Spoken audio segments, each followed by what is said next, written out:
ज़फ़र हिलाली साहब, मैं आपकी तरफ ही आऊँगा। बड़ा एक सानिया है उम्मत मुसलमान के लिए भी। हमारे दोस्त पड़ोसी मुसलमान ब्रदर मुल्क ईरान के सदर डॉक्टर आयतुल्लाह सैयद इब्राहिम रईसी, उनकी आज शहादत हुई है। और इस इतने बड़े साने के बाद ज़फ़र हिलाली साहब, आप क्या समझते हैं कि ईरान जो है इस हादसे से बाहर निकल आएगा और उनकी जो है ख़ारजा पॉलिसी का जो एक तसलसल है या जो उनके दिफाई पोस्चर है उस पर कोई असर मरतब होगा इस सानहे का?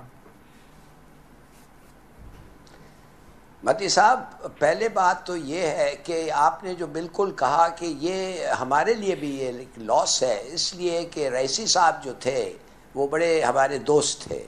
और जब आपको शायद याद होगा अटैक हुआ था ईरान के जो IGCRC है, वो रेवोल्यूशनरी गार्ड्स ने हमारे टेरिटरी पे मिसाइल अटैक किया था और हमने फिर उसका जवाब भी दिया था।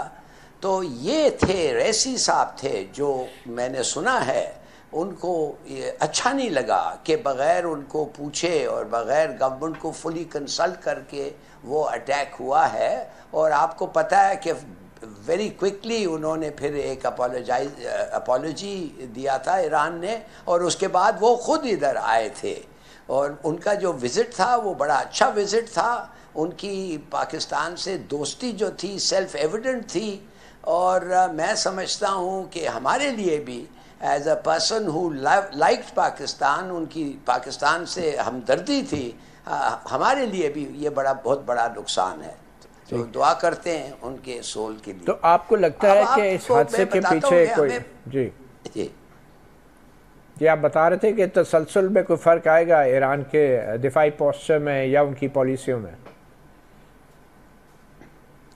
मेरे ख्याल में आना तो नहीं चाहिए, इसलिए कि उनका इधर आना आयतुल्लाह ख़मैनी की इजाज़त से वो आए थे। तो जब उन्होंने कहा कि ये नहीं होना था और वो आए इधर, तो उसका मतलब ये था कि आयतुल्लाह ख़मैनी भी उनके साथ दे रहे थे।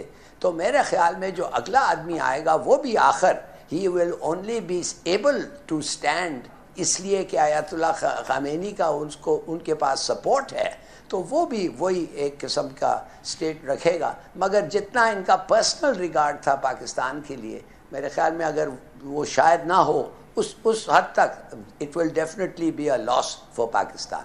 मगर मैं जल्दी से ये आपको ये कहना चाहता हूँ कि हमें सोचना चाहिए, और सब लोग पूछ रहे हैं कि ये मर्डर था, कातिल या एक्सीडेंट था, और अगर किसी ने उनको मारा था तो ये क्या इंटरनल ऑपोजिशन थे कि बैरूनी दुश्मन थे इनके।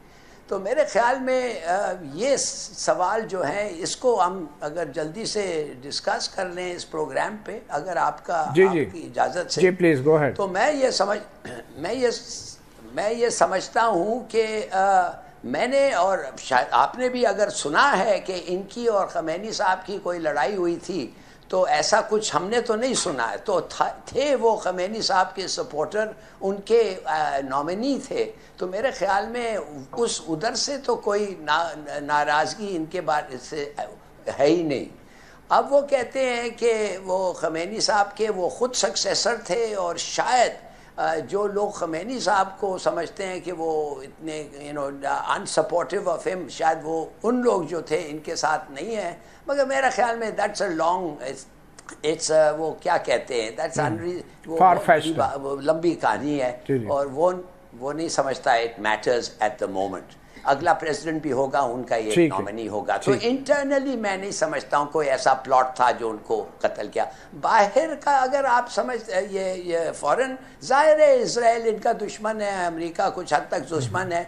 इजराइल हिंट एक दो दफ़े करता रहा है कि ये लोग जो हमास को, इन्होंने हमास की सुना है कि वो समझते हैं हमास से इनसे इजाज़त ली थी कि हम अटैक करने वाले हैं, ज़रूर कोऑर्डिनेशन कुछ हुआ होगा, तो इनकी इजाज़त से किया। तो शायद ये लोग समझते हैं कि इजराइल भी होगा, मगर मैं समझता हूँ ये भी इट इज़ नॉट सो। जी डॉक्टर हुमा बकाई, आपके नज़दीक ये जो सानहा हुआ है, इसमें अमेरिका और इसराइल की दिलचस्पी का क्या मामला हो सकता है? देखिए जी, मैं हिलाली साहब के साथ हमेशा मेरा इख्तिलाफ हो जाता है, तो आज भी हो जाएगा। मैं गुजारिश करूं आपको कि जो अगर हम try to join the dot, तो बहुत सारे इशारे हमें मिलते हैं कि अगर ये हादसा नहीं था, क्योंकि अभी ये डेवलपिंग स्टोरी है, और अगर ये साजिश थी तो बहुत ज्यादा हमें शाखसाने मिलते हैं इजराइल की तरफ से। और मैं उसकी वजह आपके सामने रखती हूँ। आपको पता है कि इजराइल एक जंग में अब तकरीबन फंस गया है और 7.5 महीने हो रहे हैं, और उसने बीच में भी कोशिश की कि वो ईरान से हमला कर अमेरिका को जंग में घसीट लाए। अमेरिका उस जंग का हिस्सा नहीं बना, लेकिन इजराइल को ये कामयाबी जरूर हासिल हुई कि ईरान को थ्रेट बनाकर उसने वहां से एड ले ली। और अगर आपको याद हो कि जो ईरान ने बहुत मेजर्ड स्ट्रैटेजिक रिस्पॉन्स दिया था, उसके जवाब में उस वक्त इजराइल से एक स्टेटमेंट आया था जिसमें इजराइल ने वाज़ेह तौर पे कहा था कि हम अपने वक्त पर इस हमले का जवाब दें। तो अभी कोई ऑफिशियल स्टेटमेंट इजराइल से नहीं आया है। एनोनिमिटी पे कुछ लोग कह रहे हैं कि हमारा इससे कोई ताल्लुक नहीं है। मॉस्को ने कहा है कि हम इस इन्वेस्टिगेशन का हिस्सा बनना चाहेंगे। अमेरिका में कई जगह से ये आवाज उठ रही है कि इसमें इजराइल मुलव्वस हो सकता है, और उसका इमीडिएट वजह ये है कि पिछले 2 दिन से इजराइल की जो फोर्सेस हैं वो एम्बुश हुई हैं पैलेस्टीनियन रेजिस्टेंस की तरफ से। और इजराइल के अपने मीडिया पर ये बात कही गई है कि ये बड़े अजीब लोग हैं, इनसे जीतना बहुत मुश्किल है और शायद विड्रॉल करना ही चाहिए। अच्छा डॉक्टर हुमा, ये बताएं कि अभी तक तो डॉक्टर हुमा अभी तक तो ईरान की तरफ से भी वहां से भी उनके जारी हो गए हैं वारंट बेंजामिन के।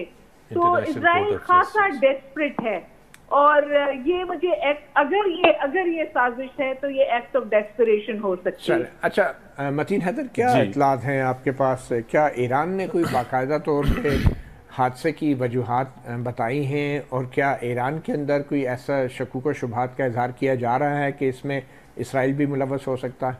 जी बहुत शुक्रिया। बिस्मिल्लाहिर्रहमानिर्रहीम। देखिए अभी तहकीकात जारी हैं, और इससे पहले भी जब उनका हेलीकॉप्टर जो है वो उस इलाके की तरफ जब जा रहा था, और सफ़र से पहले भी उनको एडवाइजरी दी गई थी कि मौसम बहुत जिसे कहते हैं बहुत बुरा है, बहुत नाखुशगवार है, आप इस विज़िट को मुलतवी कर दें। तो उन्होंने कहा कि पब्लिक अहमियत का ये प्रोजेक्ट है, वो डैम था, उन्हें कहा इसको हर सूरत में इसका अच्छा ये रिकॉर्ड पे हैं चीज़ें, ये रिकॉर्ड पे चीज़ें उन्हें बताया गया था कि मौसम उस इलाके का जो है वो खुशगवार नहीं है।